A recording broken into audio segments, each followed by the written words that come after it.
is Wednesday, the 9th day of November 2022. Good evening and welcome to Newswatch on Hope TV, the station where you look and live. I'm Tess Njenga, and our sign language interpreter is Boniface Mureithi. Apologies for the late start.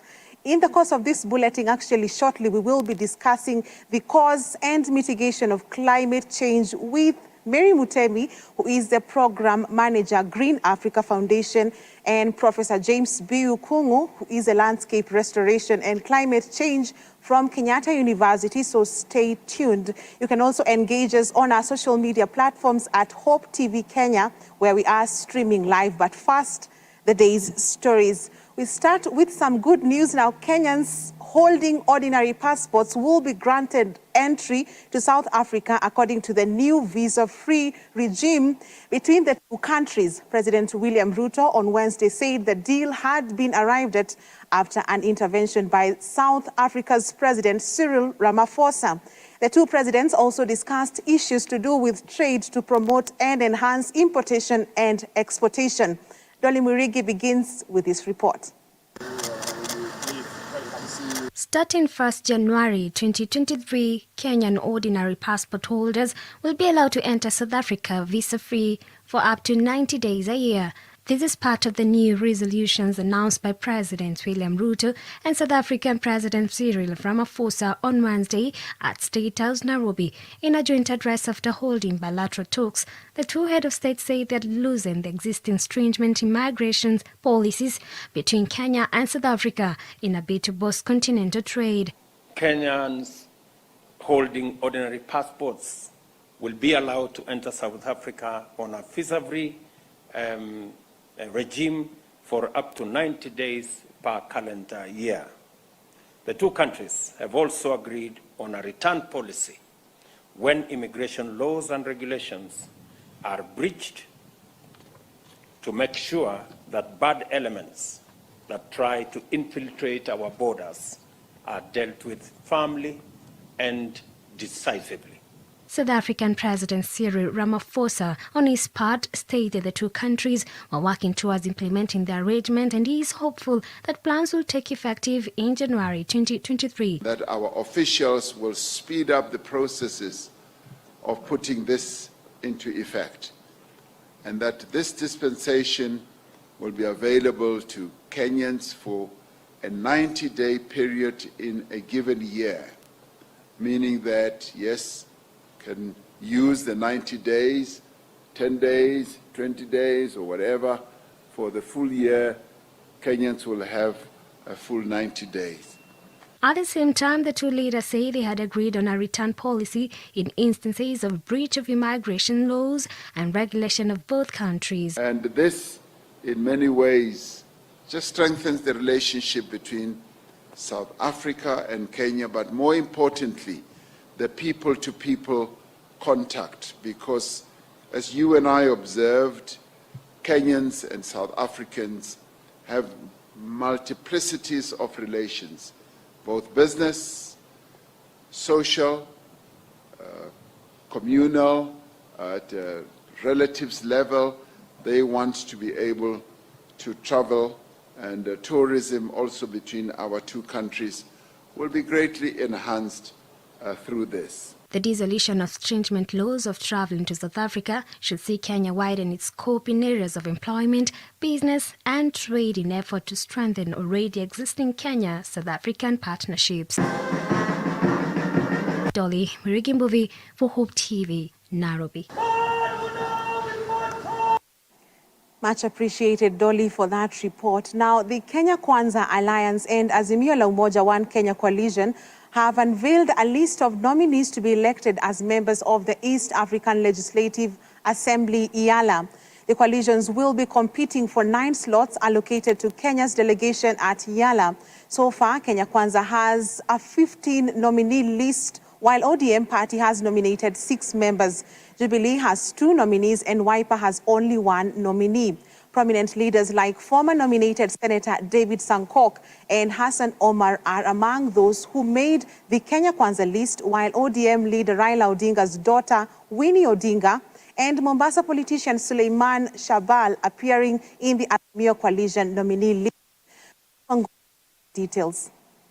The nomination of some leaders to the East African Legislative Assembly, EALA, has sparked social media uproar, with Winnie Odinga's nomination attracting the most criticism. Being the daughter of ODM party leader, many have questioned whether she has been nominated due to merit or due to her relationship with Raila Odinga. Item number 1 on the order paper. She's among 6 nominees that the ODM party has nominated for election into EALA. Others nominated include Mombasa politician Suleiman Shahbal, Mohamed Dirie, Timothy Bosire, Beatrice Askul and Justice Kizito. Wiper's only nomination to EALA, that of Kennedy Kalonzo, has also raised some eyebrows. If elected, this would be Kennedy Kalonzo's second term at EALA. Jubilee Party, on the other hand, has nominated Kanini Kega and Party SG Jeremiah Kioni. Early on Wednesday, KANU National Chair Gideon Moi withdrew his candidature in the East African Legislative Assembly MP contest. In a statement issued by KANU Secretary Political Affairs Frederick Okango, he noted that Moi quit the race to allow other contenders an opportunity to win the position. Gideon Moi had been nominated alongside KANU Secretary General Nick Salat. Meanwhile, Kenya Kwanza has nominated 50 names who are awaiting a selection by voting by members of the National Assembly and Senate. Among the prominent names who appear are former nominated Senator David Sankok, who stepped out of the political ring in July 2022, and Hassan Omar, who unsuccessfully vied for the Mombasa gubernatorial position. Others recommended are Salim Busidi, Yassa Bajoba, Lilian Tomitom, Cyprian Iringo, Jonas Kuko, Abdikadir Aden, and Falhada Iman. Others are Frederick Charles, John Nyambane, Godfrey Karobia, Zipporah Kering, and Rebecca Lawoya. The 21 nominees will be competing for only 9 slots that are available for Kenya's delegation to EALA. Being the majority, Kenya Kwanza should take 5 slots, with the 4 being the reserve of Azimio, 2 for ODM Party, and 1 each for Jubilee and Wiper Party. By submitting the names within the 9th November deadline, the coalitions have met one of the steps for election of the nominees to EALA. The next step is that on 17th November, members of parliament will vote through secret ballot and announce the winners. Communication from the chair. The members who win will hold office for a 5-year term and can be re-elected for another 5 years. Grace Wangoi for TV News Watch. Thank you, Grace, for that report. Now, when President William Ruto took the stage on the COP27 on Monday, he pointed out that the whole world is reeling from staggering impact of climate change. The spread, scale, and frequency of disasters like hurricanes, typhoons, wildfires, and heat waves, melting sea ice and glaciers, droughts and desertification, floods and rising sea levels has been witnessed in numerous regions of all continents. As a result of climate change, the Horn of Africa region, including Kenya, is experiencing the worst drought in 40 years. 2 consecutive years without rain has seen over 4 million Kenyans affected with a drought that has also spread to areas that are not the traditional arid and semi-arid lands, popularly known as ASAL regions. Over 900,000 children and over 130,000 pregnant and lactating mothers have been reported to be malnourished. Unfortunately, the effects of climate change have not spared livestock either. This year alone, 2.5 million livestock in Kenya have died, causing economic losses of more than 182 trillion Kenya shillings. It is for these and other reasons that the COP, meaning Conference of the Parties, was initiated to address climate change across the world. Let us take a closer look into COP27. President William Ruto has affirmed Kenya's position to implementing policies that protect the climate. Speaking on Tuesday at State House, Ruto noted that although developed nations have depleted their hydrocarbon resources, which has in turn contributed negatively to climate change, Kenya and other African nations should not go that route of exploiting hydrocarbon resources, but rather focus on renewable and green energy. This is the man I want to talk to. President William Ruto, who is the chair of the Committee of African Heads of State and Government on Climate Change, on Monday delivered an impressive speech at the COP27 conference in Sharm el-Sheikh, Egypt, urging leaders to lead the way in preserving the planet. COP26 established the Glasgow Dialogue to formulate funding arrangements for measures to prevent, mitigate, and remedy loss and damage associated with adverse effects of climate change. Loss and damage is not an abstract topic of endless dialogue. It is our daily experience and the living nightmare of millions of Kenyans and hundreds of millions of Africans. A phenomenon of rising water levels in Rift Valley lakes was experienced in Kenya in 2020 and generated humanitarian crisis of unprecedented levels.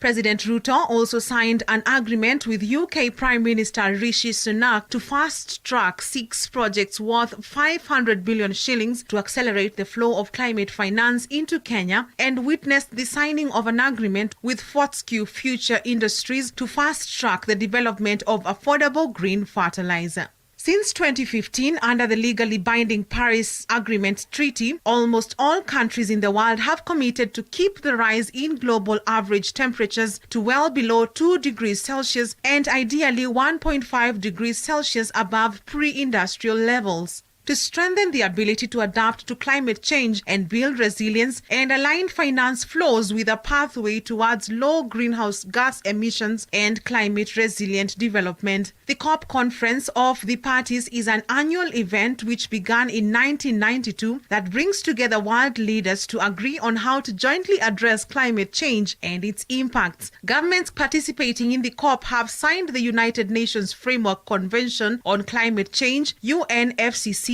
the Kyoto Protocol, or the Paris Agreement. This year marks the 27th annual climate meeting, hence COP27. COP28 will be held in the United Arab Emirates, UAE, in 2023. Well, that report forms the basis for our upcoming interview, which we will be having shortly after this break, and we will be discussing the cause and mitigation of climate change. Our guests are already in studio, so please stay tuned. We'll be back shortly.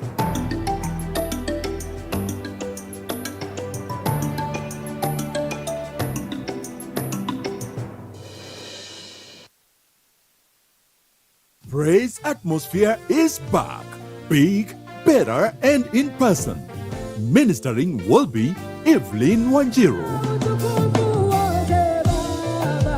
Nathaniel Bessie,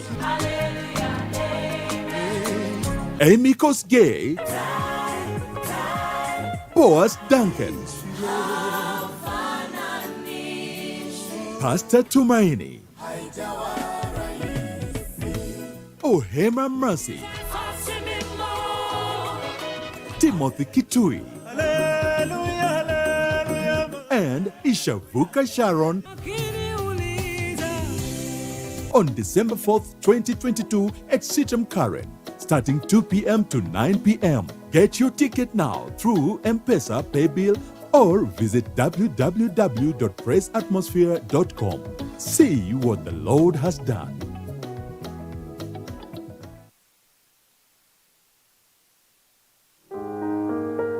Last week on Testify. Kwenda kupiga kona hivi vitu tunasikia waizi ndio waizi. Nikaachilia TV chini. Kapenya hivi tukae. Unajua vile tuachilia zile vitu chini ilisaidia. Sasa wale watu wakoma tu kwa zile vitu. Watch part 2 of Frederick Otieno's testimony on how he was reformed and got born again.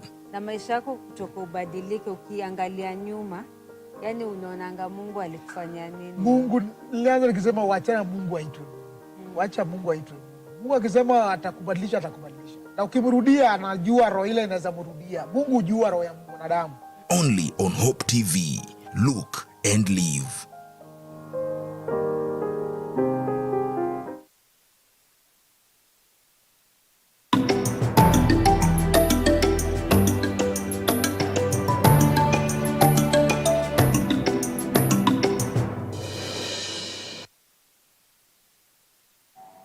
A very warm welcome back. We now enter into our interview segment. In studio, we are already joined by our guest, Mary Mutemi, who is the program manager of Green Africa Foundation. Welcome.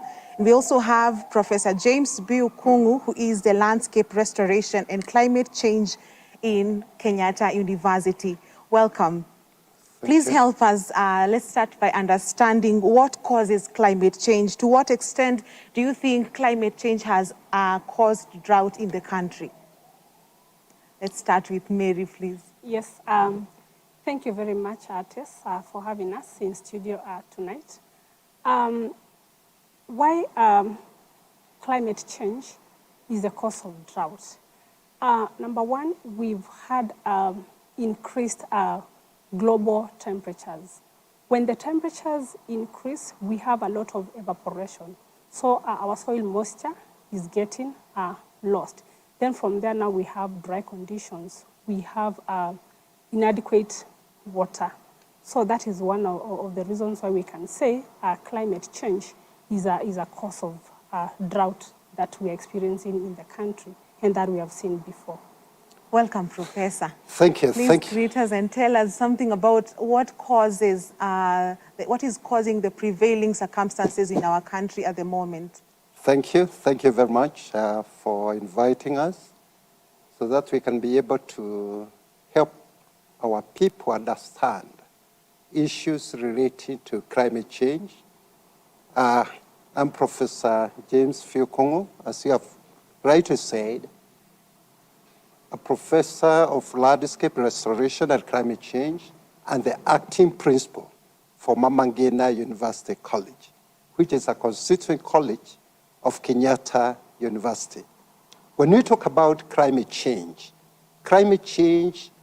we say it is a change in weather patterns.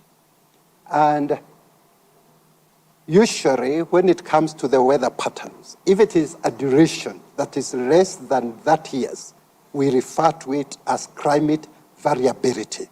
If it is about 30 years, we refer to it as a climate change because there is already a change in that weather patterns.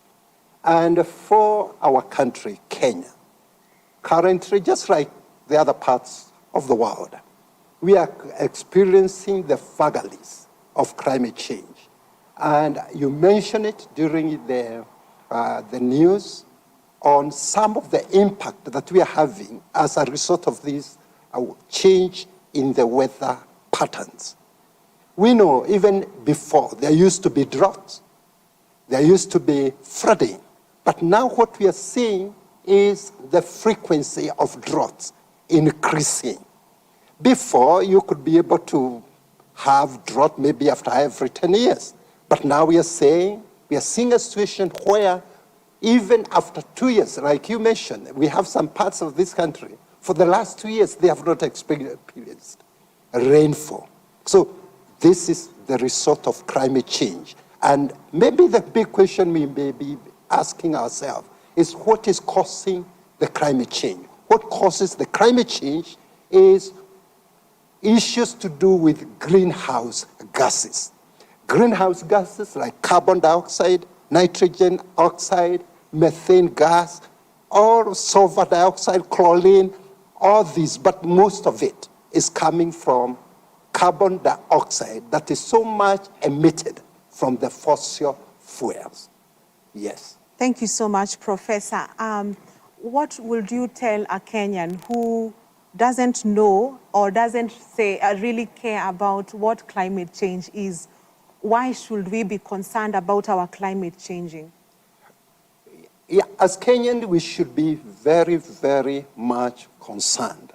Because when there is the climate change occurring, it is affecting us directly. And therefore, as Kenyans, what we need to do is to think about how do we adapt to these vagaries of climate change, because it is there. It is a must, it is there.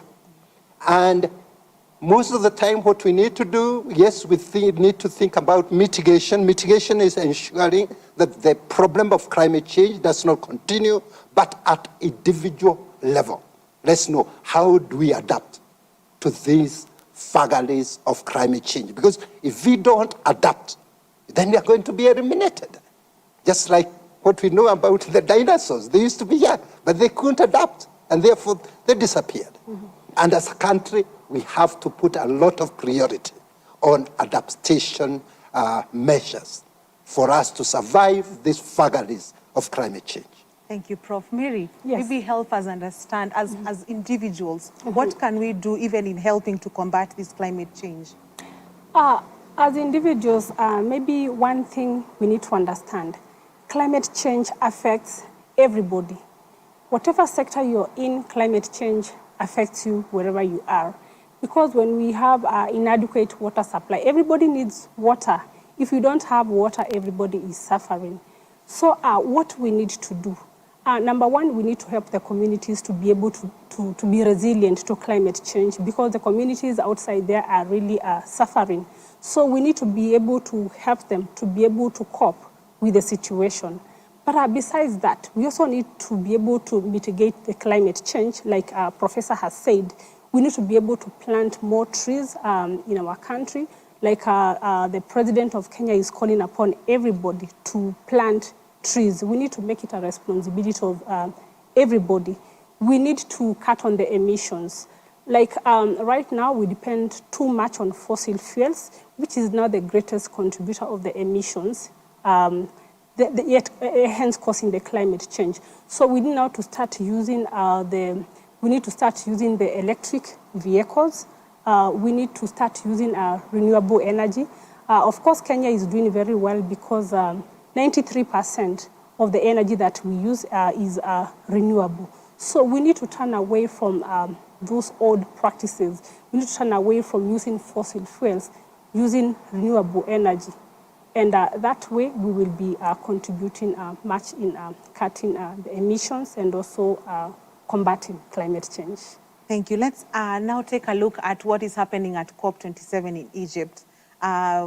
World leaders gathered together to be able to speak about how to combat the climate change. And South African President Cyril Ramaphosa has asked developed countries for a clear roadmap, it seems, in regard to funding of developing countries to combat climate change.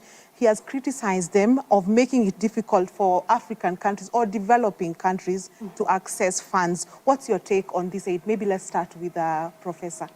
Yeah, thank you. One thing that we need to understand, when it comes to the issue for climate change, Africa contributes only 3 to 4% of the greenhouse gas emission. But when it comes to suffering, our continent is the most affected. Why is it Africa so much affected? Africa is so much affected, our country included, because we are so much dependent on the natural resources. If it is agriculture, if it is issue to do with water, if it is our agriculture, it is rain-fed, if it is issues to do with water, we know that many of our people don't have enough water. When there is flooding, many of our people are the ones that are affected. Currently, we know what the drought is doing. But we are saying, and that is what the presidents, especially from Africa, are saying, we are not the major cause of this problem that we are going through. The Western countries, they are the major cause because that is where they are emitting a lot of greenhouse gases. And it is through the form of development that they end. That is why we are suffering. And therefore, they should be in a position, that has been the argument, they should be in a position to take care of the world, especially in Africa, because they are the one who have caused the problem.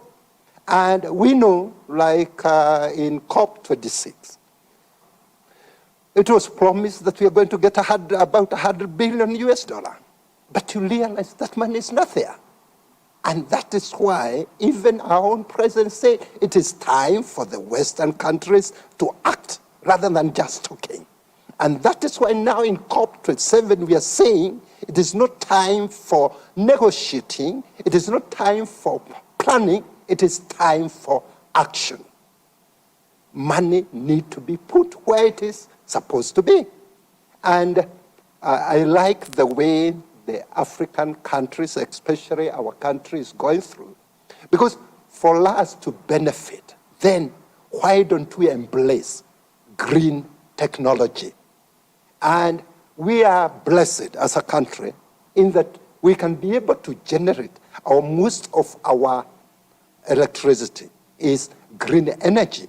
And therefore, through that, we can be able to be compensated for that. And therefore, we can be able to get the carbon credits. And I think currently also we know that Kenya Power, Kengen is getting that, is getting the carbon credits. And we also say, can we move, if it is issues to do with the transport, if we move in and we have now, as my colleague here has said, we go now to electric cars, we move on to electric trains, then we can be in a position also to claim for carbon credits. When we plant trees in our farms, we can also be in a position to claim for carbon credits. And therefore, what I can say is true. The president of South Africa, what he's talked about is very right, because the Western countries, although they are the main cause of climate change, they are not very much willing to take up the responsibility.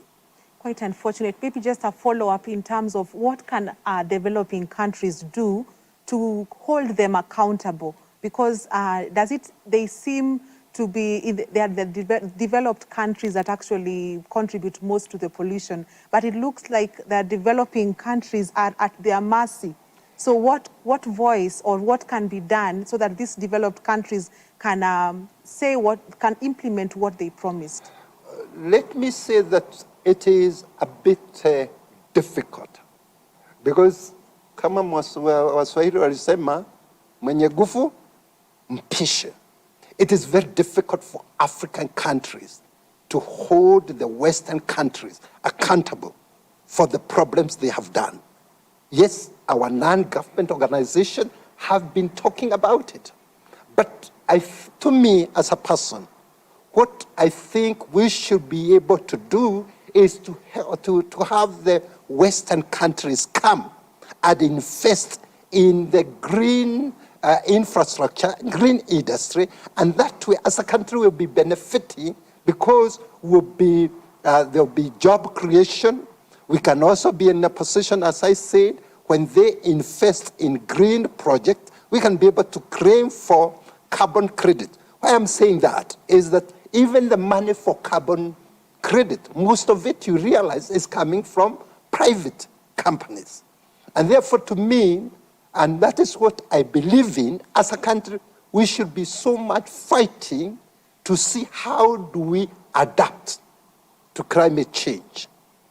And we should not be there to depend on the others. We should be at the forefront to see how do our people live without suffering from the problem of climate change. Because yes, they have caused the problem, but we know some of them are not ready to do that. Thank you. So to me, as a country, as I said, yeah, we will need, people keep on shouting and telling them to pay, but if they say they are not going to pay, very little you can be able to do. Thank you, Prof. Maybe, Mary, since you're the manager, Green Africa Foundation, as we try to adapt to this climate change, help us understand about green energy and how it can be implemented in the country. Yeah, thank you very much. So green energy, we have various sources of green energy. We have the solar energy. We can be able to tap our energy from our solar. And you know, solar is a natural resource that God has given us free of charge. We also have the wind energy that is also a free natural resource that God has blessed us with. We also have the hydropower. So at the local communities, where communities are not connected to the grid, it is not all the counties in Kenya where we are connected to the national grid, where we have power from hydro, or we generate water electricity from water. So in the local communities, we are encouraging them to adopt solar. They adopt solar for lighting their households. They adopt solar for even being able to charge their phones, being able to watch their TVs, and it has been working. We also encourage the communities to adopt energy-saving bulbs, such kind of innovations. And again, we know the country is doing very well in Kenya in generation of the wind energy and also in generation of hydropower. And this way, That is why we are saying that Kenya has gone milestones, and that is why 93% of the energy that we are using in Kenya is green energy. So in Kenya as a country, we are not doing badly, but we now need to make sure that the local communities are also able to access this green energy.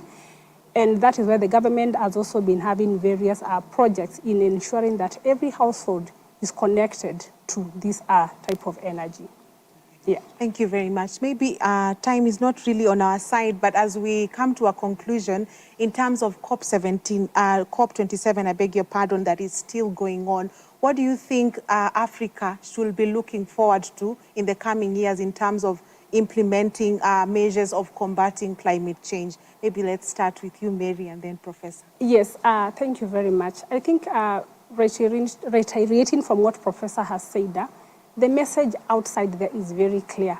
We want the polluters to pay for the loss and damage. The polluters are the developed countries, and now we are the developing countries. We are the ones who are suffering the most when it comes to the impacts of climate change. We want them to pay for the loss. They have committed. They have already committed because they have ratified. They are all members of, they have ratified to, what do we call it, Professor? After Kyoto Protocol, the one that they have ratified right now. The UNFCCC, they are members of that. Yes, they have ratified. So because they have committed through that and their guidelines, they have no option but to be able to support the developing countries to be able to deal with the impacts of climate change. So we will continue pushing them. There is no relenting. And us back here home, we want now to get on the ground and do the work. We also want to stop talking about the workshops, the meetings. We now want to start implementing, we want to start acting so that now we are able to deal with the impacts. There's no time. We are losing property, we are losing our lives, and the conditions are worsening every day and night. Thank you. Yeah. Professor, even as you conclude.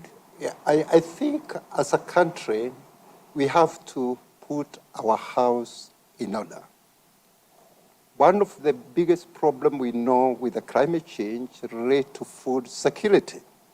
And it is the high time that the government give money to universities and research institutions so that we can continue carrying out proper research to help our farmers, especially so that they can be able now to grow what we call drought-resistant crops. And at the farm level, farmers should be able to be helped so that they are also using farming methodology that is able to conserve soil moisture. It is a high time at the county level. I'm usually very impressed with what is happening in a county like Vihiga. You realize in a county like Vihiga, because the governor is quite knowledgeable on issues relating to climate change, you find there is so much adaptation that is going on in that county. And I wish that this can be duplicated in other parts of the country. And it is also high time. I talked about what causes climate change. I talked about the problem with nitrogen, the problem with methane gas. Okay, we need to know how do we mitigate that. But at the same time, how do we help our farmers so that even during a time like this one, they can be able now to start planting indigenous, some of the drought-resistant crop that our forefathers used to plant. It is not a time just to be relying on maize alone. We know sorghum is more resistant than corn. We need now to encourage them to plant root crops, cassavas, sweet potatoes, because this one, even if there is drought, they are not going to be so much affected. The same thing applies to our engineers. As they construct the road, they should be able to be knowing now because of climate change, there will be flooding. Do we have enough canals to carry out all this amount of water? And therefore, we are saying we need to rethink on the way we are doing things as a country. Thank you very much, Professor James Nkongu. Such great remarks, even from Mary Mutemi, Programs Manager, Green Africa Foundation. I think this is a conversation that we can keep going, and I believe we will have you again for a continuation of this conversation, even as COP27 comes to an end. Thank you so much for making time for us. For now, we want to go back to other news, but let us take a short break. We will be back with much more news. Thank you. Thank you very much. Thank you. I enjoyed that.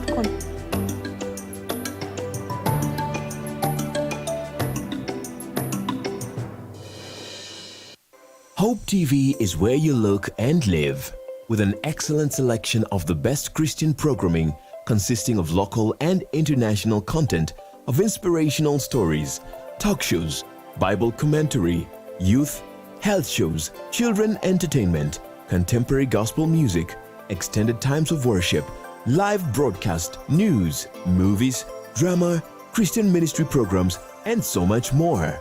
Hope TV is another quality service from Christ is the Answer Ministries, with over 45% of authentic and credible local content every week. Hope TV is a sister station to Hope FM, Kenya's leading Christian radio station, with footprints across the country. Tune in to Hope TV, where you look and live. Last week on Testify. Kwenda kupiga kona hivi vitu tunasikia waizi ndia waizi. Nikaachilia TV chini. Kapenya penya hivi unajua vile tuachilia zile vitu chini ilisaidia. Sasa wale watu wakoma tu kwa zile vitu. Watch part 2 of Frederick Otieno's testimony on how he was reformed and got born again. Na maisha yako kutoka ubadilike ukiangalia nyuma, yani unaonanga Mungu alikufanya nini? Mungu nilianza nikisema wacha Mungu aitwe. Wacha Mungu aitwe. Mungu akisema atakubadilisha atakubadilisha. Na ukimrudia anajua roho ile inaweza mrudia. Mungu hujua roho ya mwanadamu. Only on Hope TV. Look and live. Praise Atmosphere is back. Big, better, and in person. Ministering will be Evelyn Wanjiru, Nathaniel Bessie, Amy Kosgei, Boaz Duncan, Pastor Tumaini, Ohema Mercy, Timothy Kitui, and Ishavuka Sharon on December 4th, 2022 at Sitam Karen, starting 2 p.m. to 9 p.m. Get your ticket now through M-Pesa, Paybill, or visit www.praiseatmosphere.com. See what the Lord has done.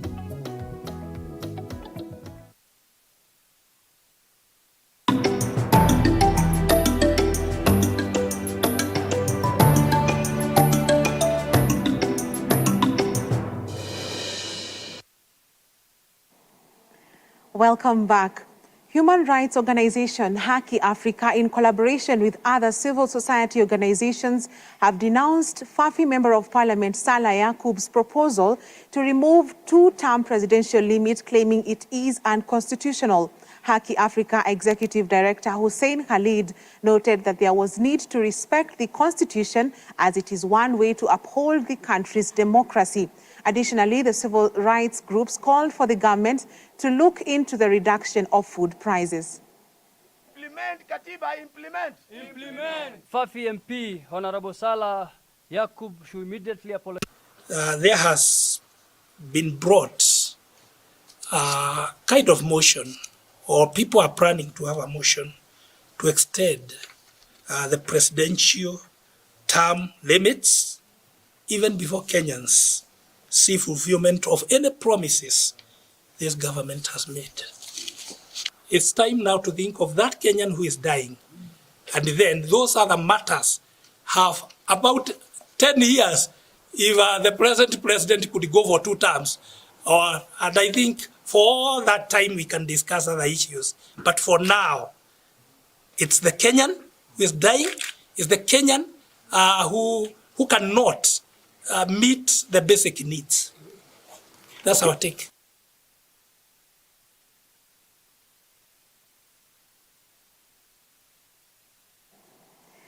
Women rights organizations in Siaya are challenging the local county government to develop and implement gender-sensitive climate actions that will enhance women's participation from the village level.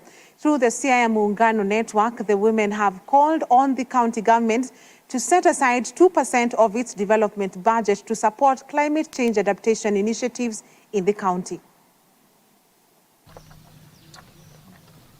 As community climate change actions under Siaya Muungano network, we have been actively advocating for climate action and effective response to climate change in the community and by the county government of Siaya.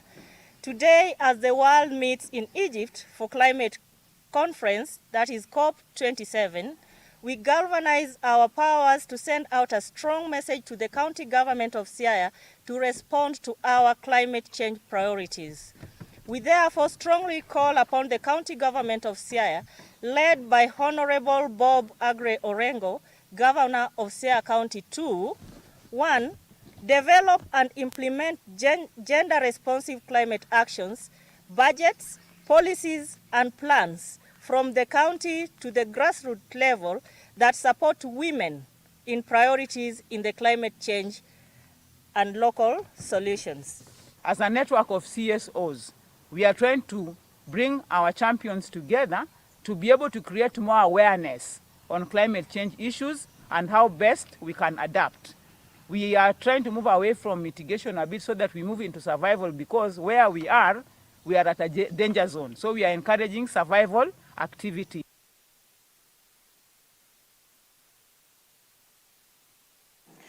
A case challenging the validity of the Narok County Governor election will kick off on Monday, 14th November this year, after a team of advocates representing all the parties agreed to finalize their submissions within 4 days. The case was filed by former Narok North Member of Parliament Moitalel Ole Kenta, who lost in the gubernatorial race to the current Narok Governor Patrick Ntutu.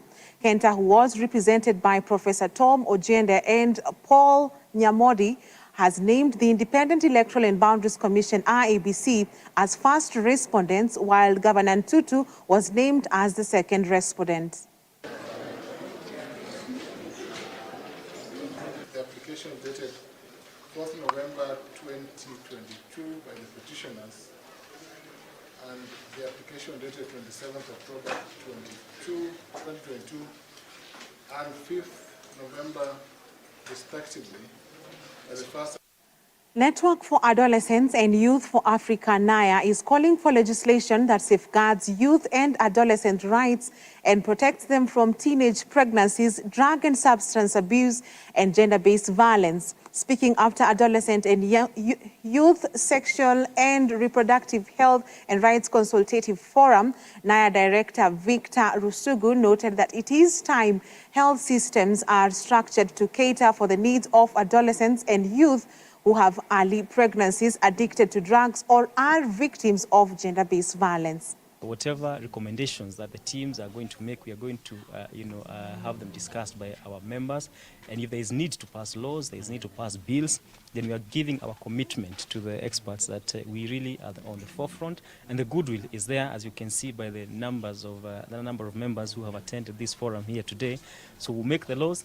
And when we make the recommendations for implementation by the county executive, then further, in the next 5 years, we're going to hold them accountable on matters of youth. Our discussion today was looking at how can we be able to address the challenges facing young people, especially sexual and reproductive health challenges and other issues around teenage pregnancy, gender-based violence, mental health, drug and substance abuse, and this means that there is need for correct and consistent information to young people around these issues. Then our healthcare system must also be structured to respond to the needs of these young people.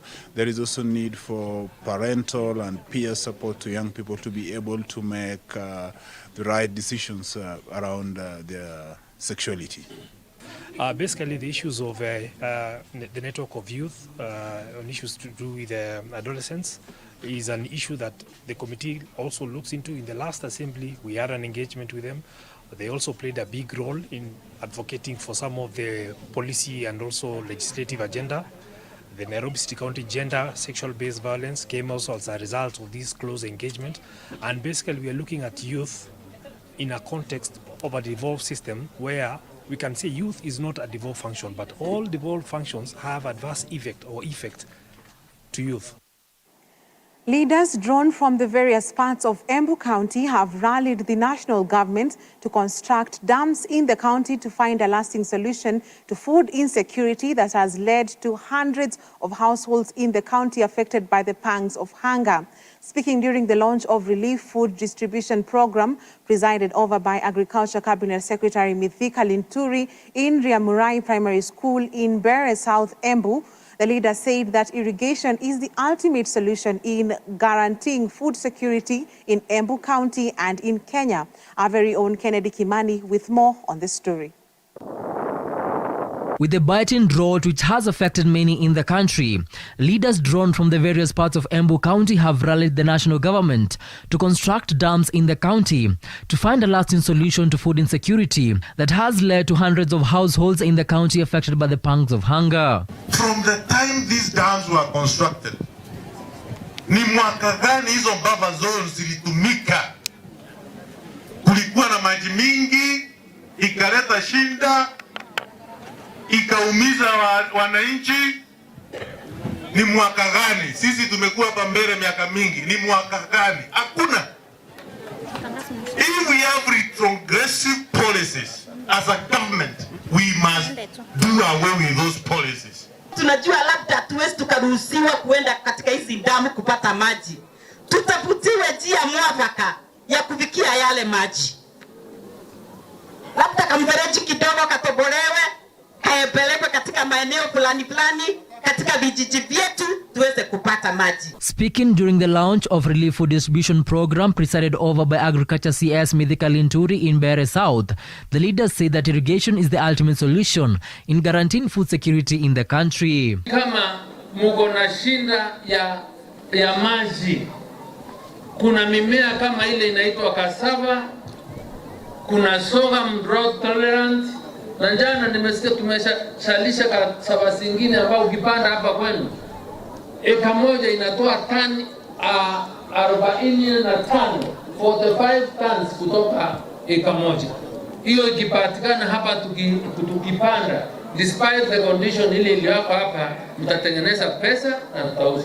CS Linturi further urged Embu residents to conserve the environment through tree planting in an effort to mitigate climate change. Tunapaswa county governments to work closely through the Department of Agriculture tulete education na training kwa wakulima wetu ili waweze kujua ni nini tunaweza kupanda wakati hatuna maji, na kile chakula tunaweza kushalisha kutumia maji dogo ili sote tuweze kupata chakula cha kutosha. Kenyans have however been urged not to rely on rain-fed agriculture, but to start embracing farming technologies that are drought resistant.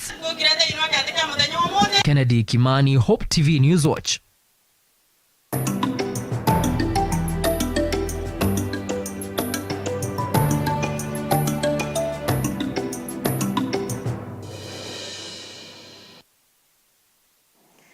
Now in business, Cabinet Secretary of Information, Communications and Digital Economy, Eliud Owalo, has officiated the launch of the government-free public Wi-Fi service at the City Market in Nairobi. Speaking during the launch, the CS mentioned that there are plans to digitize all business operations and that the government will set up 25,000 high-speed and stable digital hotspots across the country over the next 10 years to achieve sustainable economic development. Here's Michelle Macau with that report. The Ministry of Information, Communications and Digital Economy has embarked on an ambitious plan to roll out government-sponsored free Wi-Fi to business owners at City Market in Nairobi. During the launch, Cabinet Secretary for ICT, Eliud Owalo, stated that the government will begin digital skill training program to allow the utilization of the internet in a secure and efficient manner. According to Owalo, the launch of the Wi-Fi is part of the ministry's plan to create a reliable and secure digital infrastructure to Kenyans. We want to ensure that we take internet to each and every part of this country indiscriminately while working with these elected leaders of yours, because it is now time for us as Kenya Kwanza government to deliver on the promises that we made to the people. Here in Nairobi, we have started with City Market. Next, we will go to Mudhurwa, and then we will go to all the other constituencies in Nairobi so that we can facilitate what is called e-commerce. Nairobi Deputy Governor Njoroge Mushiri, who was also present during the launch, said that the free Wi-Fi launch is the first move towards making Nairobi a smart city and assure the City Market traders that the government will build 20 markets to help solve the congestion problem. Hiyo technology ambayo waziri ametuletea leo ni ya kusaidia sisi ambao tunafanya biashara hapa kuweza kupata mawasiliano ya kirahisi kati yetu na wateja wetu na kati yetu na wale ambao wanatuletea ile mizigo tunanunua, kama ni nyama, kama ni bidhaa zingine, kama na waziri amesema atazungusha, ataeneza hii pamoja na ICT Authority, wamesema ataeneza hii mpango katika nchi nzima. Ni kusema mahali ambapo unapata hiyo supply zako, mnaweza kucommunicate na huyo mtu ukiwa tu kwa stall yako. Tukiongozwa na governor wetu na rais wetu, tutajenga soko zingine 20, tuongeze hii, tupanue. Na juzi tu rais ametuambia kwa vile anaona kazi ni nyingi ya masoko, atatuongeza zingine kubwa. Dagoretti South MP John Kiarie, on his part, urged the traders to make use of the internet to promote and increase their customer outreach. Kiarie at the same time urged the government to do away with the parking fee to enable easy and free trading. As businessmen, we are very happy because of this free Wi-Fi. Most of us are online traders. We do e-commerce, and we are grateful for this great opportunity to serve the people of Kenya in the best way we know how. And we're going to do it digitally, like the way other people do it. So we are grateful for this Wi-Fi, and we hope that business will expand. The launch of the free public Wi-Fi is a new revolution to many traders in City Market, giving them high hopes that this will improve and expand their businesses positively. Michelle Macau, Hope TV News Watch. Thank you, Michelle, for that report. Now, Pwani Oil, in partnership with Kenya Primary School Head Teachers Association, KEPSHA, has today officially announced the opening of its second annual National Essay Writing Championship to take place until 22nd November 2022. The competition attracted at least 23,000 schools in 2021 and is held in line with Pwani Oil's mission to refine the lives of communities around them by sharpening creative writing and thinking skills among pupils. We expect that about 23,500 primary schools with approximately 2.5 million children in standards 6 and 7 will take part in this year's competition from grassroots level. We are anticipating that we will achieve approximately 1.5 million entries from grassroots level, all going up to the sub-county and then to the county levels. And then from each county, we expect 5 top winners at county level to then be submitted to the national level. And therefore, for 47 counties, we will have about 235 entries that will be judged and marked by local and international English teachers to come up to the 5 national winners. The 5 national winners will then be invited for a 3-day educational tour to Mombasa, where we will obviously culminate the 3 days with a prize-giving ceremony in the presence of the KEPSHA members and other members of the Ministry of Education. And in sports, KCB FC had to come back on 2 occasions to defeat Kefwa FC 5-2 in a friendly clash at the KCB Leadership Center, Karen. The bankers, who were full of guile and effort, leveled Majox David's effort in the first half through James Mazembe before Hanif Makele scored an own goal to give Kefwa a 2-1 lead. Kenyan international fullback Harun Mwale squeezed a through ball to forward Enoch Agwanda, who finished the move sumptuously that saw the scores stand at 2-2 during the halftime break. KCB will face Kenya Premier League sides Kariobangi Sharks and Talanta FC this weekend. This is just part of our preparations towards the league. At least as at now, we know that any time now the league can commence, and we are getting ourselves ready by just looking at the boys' fitness level and different combinations of play. So for us, we are just on track. We are happy. We lost against FC, but if you can remember, we played around 24 players, so it's not easy. So for us, we are comfortable because we are trying to prepare each and every member of the team. According to us, kama team, anytime tutakuwa called upon, I feel tuko ready, sababu tumeprepare poa, tuko ready at any given time. So hata wakiamka kesho waseme ligi inaanza, according to confidence tumepewa na coach na preparation tumefanya tangu hiyo time yote, na feel tuko team iko ready kupeana result poa hii season. And it's a wrap for Newswatch tonight. On behalf of everyone who has made this bulletin a success, including our guests, thank you for watching. I'm Tess Njenga, and our sign language interpreter is Boniface Mureithi. Have a good night and God bless you.